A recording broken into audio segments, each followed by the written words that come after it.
fast and hyper, and you have pink in your hair, so that's going to be your name. And I hated it. Like, really? I absolutely hated it. Like, I remember going, like, oh my God, is this guy serious? Like, I can't, how am I going to rock the name Cherry Bomb? Like, this is not good. But eventually it just sort of became who I was, you know. I think any professional, like, wrestler or entertainer will say, like, you know, you sort of determine who the name is going to be. It's not really, the name doesn't make who you are, you know? Right. So I sort of, you know, now obviously it's like a piece of who I am, but at the time, oh my God, I hated it.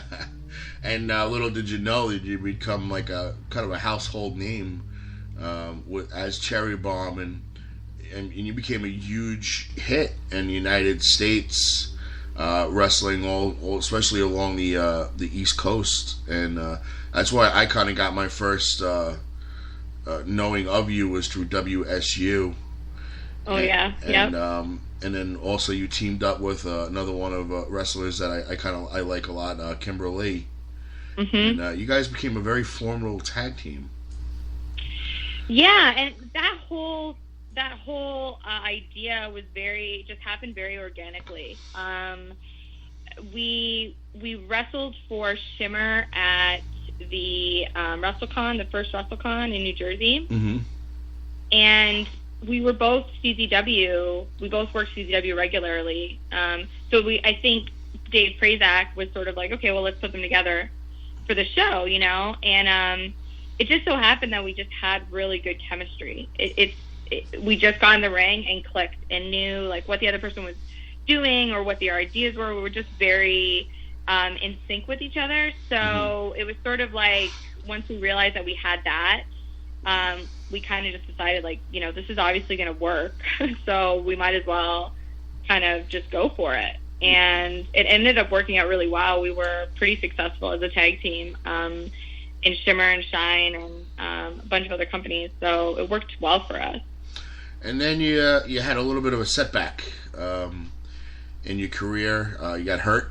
Kind of want to walk us through that, and then your surgery.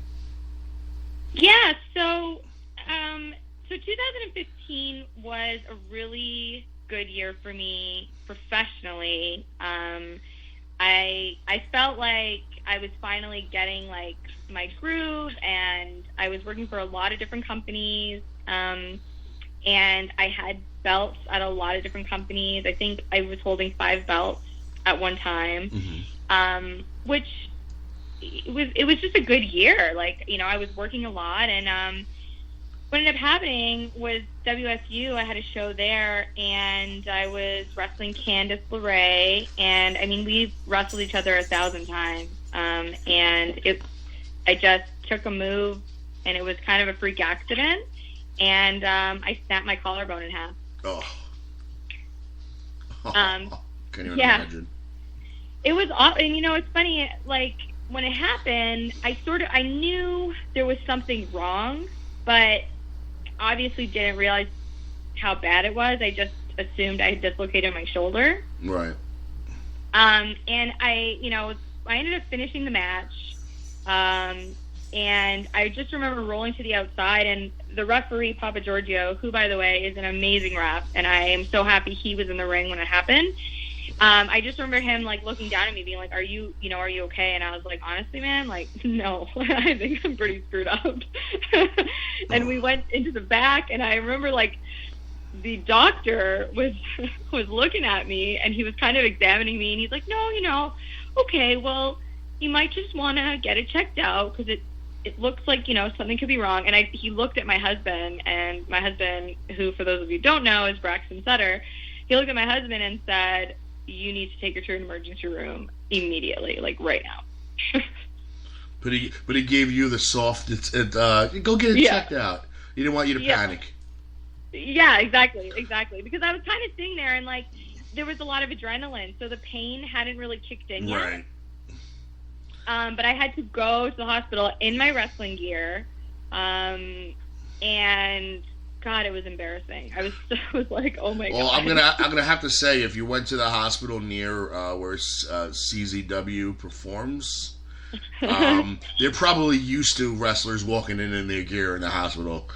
Yeah, it was in Voorhees. It was in Voorhees, New Jersey, and so they examined me. They gave me X-rays. He wanted to do emergency surgery right there, but I told him no. I wanted to get a second opinion. Oh. Because the break was pretty significant. It was completely broken in half, and the parts were separated. So we got in the car and we overnighted at home, and just like drove. And I went to see a surgeon. I think it was like 2 days later. I went to see a surgeon, and he basically said, he's like, you're an athlete. This is not going to heal properly. You'll probably have issues like with just basic function of your shoulder. So he put a titanium plate and 7 screws in it to hold it together. Oh, man.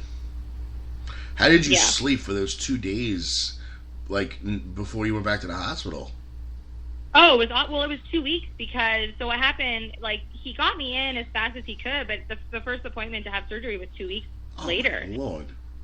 So, it was awful. I mean, I would be lying if I said it wasn't. It was terrible because every time I moved, the broken bones were rubbing against each other. Oh. And it was my right arm.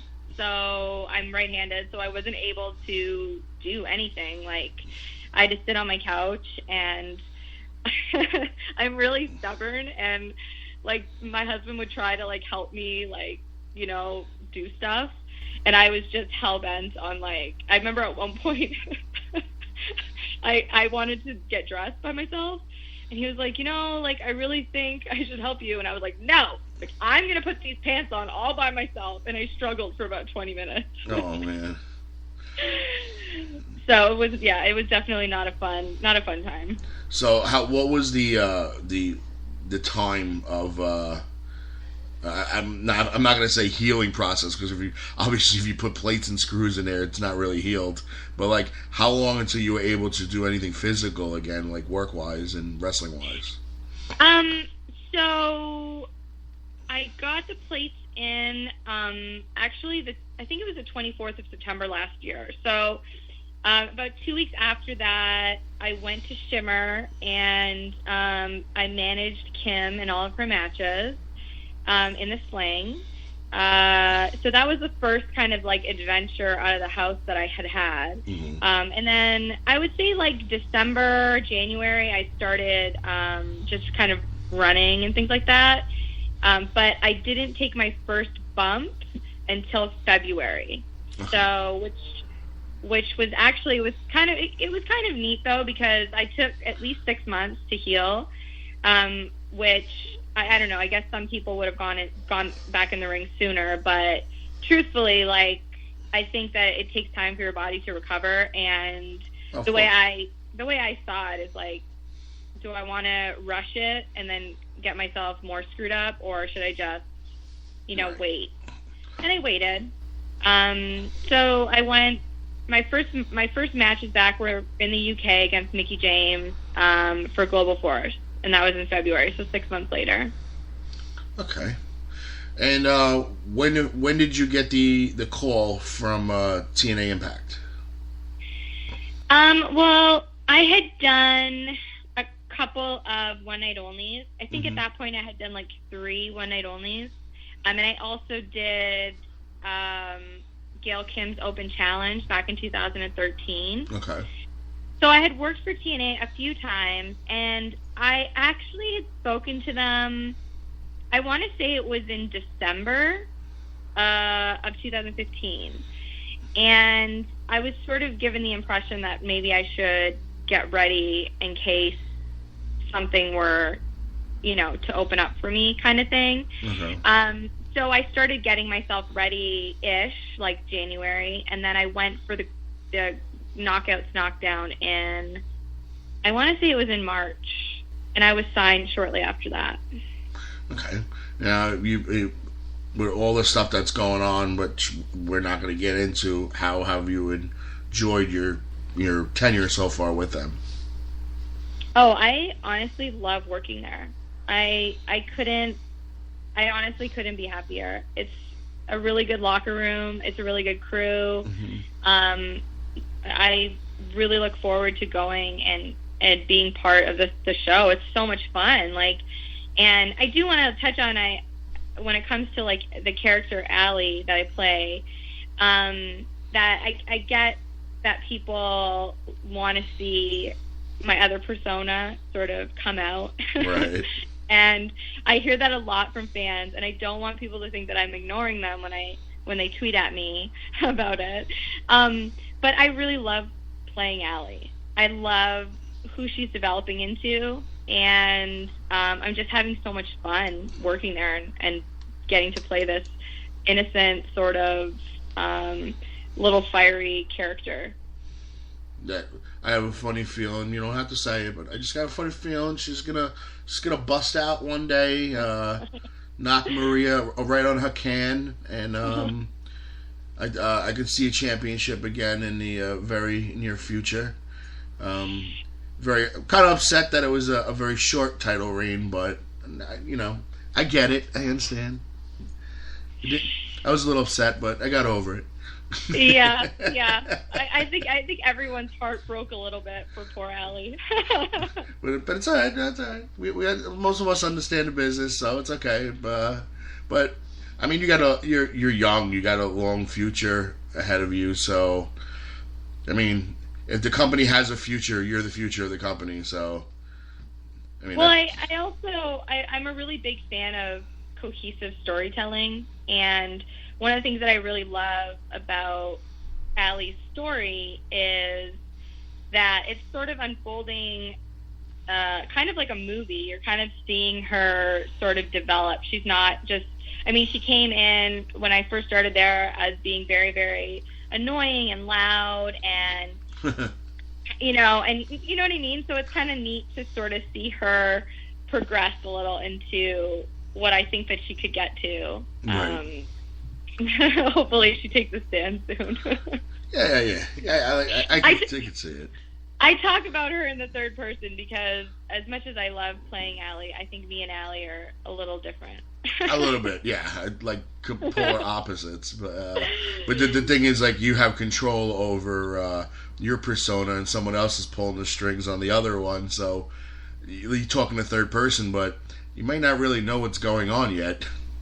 So. Well, and I think anyone that's in film or television or anything will agree that there are definitely qualities, even with Cherry Bomb.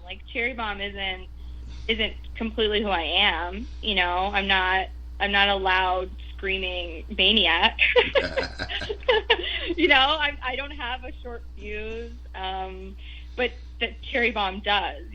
So it sounds weird to talk about my personas in third person, but as much as they're extensions of who I am, they're not completely who I am, is I guess what I'm trying to say. Nobody's going to judge you that you got three personalities. The Rock has been doing it for 25 years. I think you can do it. I think he goes to work talking into the... I think The Rock literally talks in the third person on an everyday basis. Right, exactly. The Rock says he wants pancakes, and then they give him pancakes, Yeah, exactly. What is it? He had that amazing cheat meal with 8,000 pizzas. Yeah, and I'm a big guy, and there is no way on this planet I'd be able to eat half of that. Yeah, right, exactly. I like to think I can eat 10 vegan pizzas, but I probably can't even handle a full one. Yeah, there's no way. I saw that stack of pancakes he ate. I was just like, oh, you gotta be kidding me.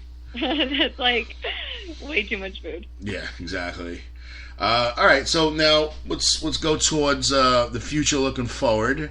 You guys did some tapings. I'm guessing that's going to air. Do you know when the next one's going to air? When the next episode's going to air? Yeah. Next Thursday, I guess. Okay, next Thursday. Okay. Now, it's every Thursday they air on the network?